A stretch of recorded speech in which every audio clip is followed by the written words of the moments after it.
Bonjour tout le monde. Je m'appelle Liam et j'ai 16 ans. Tout le monde sait bien à quel point les relations familiales sont parfois compliquées. Mais nous oublions tous que rien ne dure éternellement. Et je ne suis pas vraiment un cas particulier.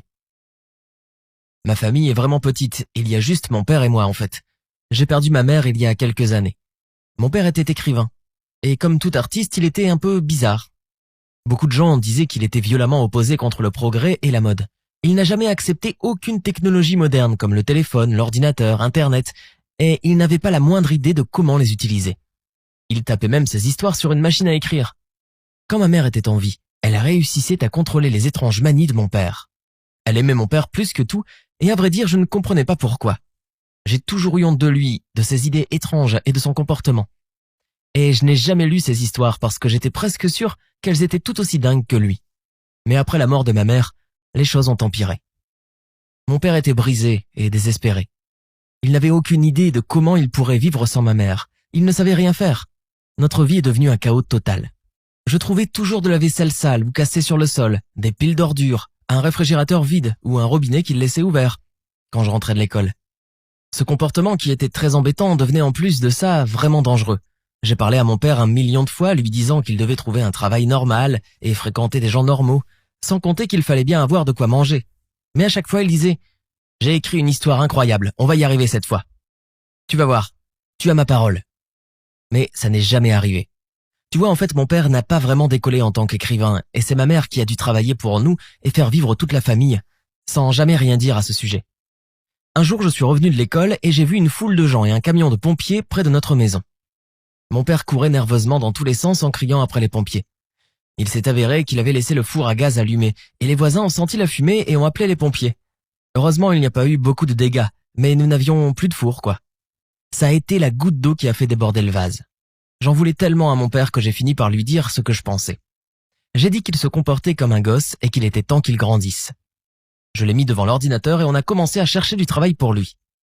Il n'y avait pas beaucoup d'options cependant parce que mon père n'avait aucune compétence à part taper à la machine à écrire. C'était un vrai cauchemar, il n'arrêtait pas d'échouer à tous ses entretiens et à chaque fois il me regardait et me disait d'un air coupable « Je suis vraiment désolé fiston, je vais réessayer. » J'étais désespéré. Et puis un soir il est rentré à la maison heureux comme jamais.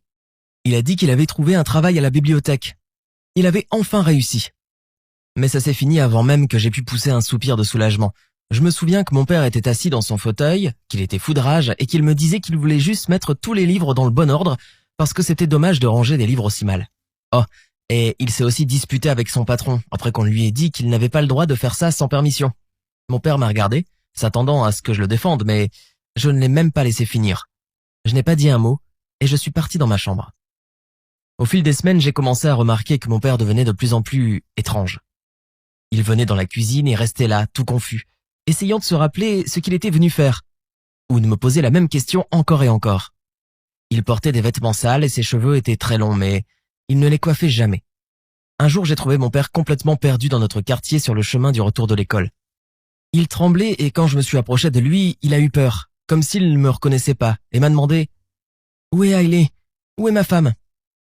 C'est à ce moment-là que j'ai réalisé que quelque chose n'allait vraiment pas chez lui. Je me suis vraiment inquiété. J'ai essayé de l'obliger à aller chez le médecin, mais il a totalement refusé d'y aller, à moins qu'il ne soit sur son lit de mort. Comme personne ne pouvait nous aider, j'ai dû appeler ma tante, la sœur de mon père. Il n'était pas en bons termes, car elle n'avait jamais eu d'estime pour mon père. Mais c'était ma seule option. Quand elle est arrivée chez nous, elle a été sidérée de trouver son frère dans l'état dans lequel il était. Elle l'a poussé de force dans sa voiture, et nous sommes allés à l'hôpital immédiatement. Mon père a passé quelques tests et le médecin n'a pas tardé à nous annoncer la terrible nouvelle.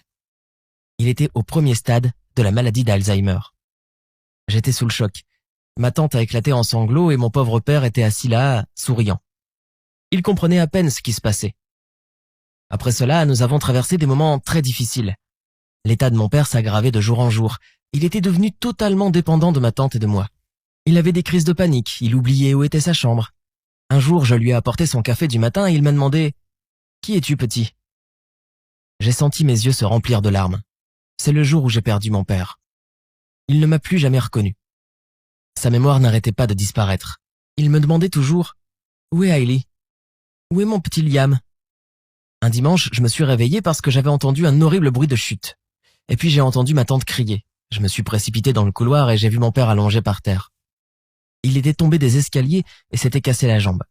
À partir de ce moment, ma tante a insisté pour qu'il soit gardé à l'hôpital, pas à la maison. Mais je connaissais mon père. Les hôpitaux étaient son pire cauchemar, et je ne voulais pas qu'il souffre encore plus. Alors je restais près de son lit tous les jours après l'école. Il ne parlait pas beaucoup parce qu'il pensait que j'étais un étranger. On aurait pu croire que rien ne pouvait le ramener à la raison. Mais j'ai eu une idée.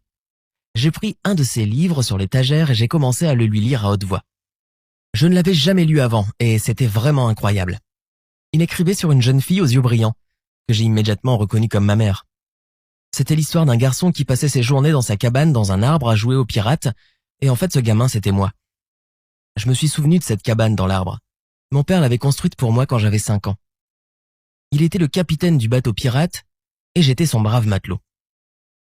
Quand j'ai terminé le livre, j'ai levé les yeux pour voir mon père sourire, et mon visage était couvert de larmes. Cela fait presque 1 an maintenant. Mon père ne se souvient toujours pas de qui il est, ni de qui je suis. Mais il aime quand je lui fais la lecture à voix haute. Je n'ai jamais réussi à lui dire que j'étais désolé ou que je l'aimais. Il n'a jamais vu mon soutien, et il ne saura jamais que j'ai enfin lu tous ses livres et que je les ai publiés sur Internet. Je lui ai dit bien sûr, mais il n'a pas compris un mot. C'est très difficile de me dire que j'aurais dû passer plus de temps avec lui quand il allait bien, parce que là, il ne me reconnaîtra plus jamais. C'est une histoire très douloureuse et je ne la souhaite à personne. Mais si vous en avez une similaire, n'hésitez pas à le partager ici dans les commentaires.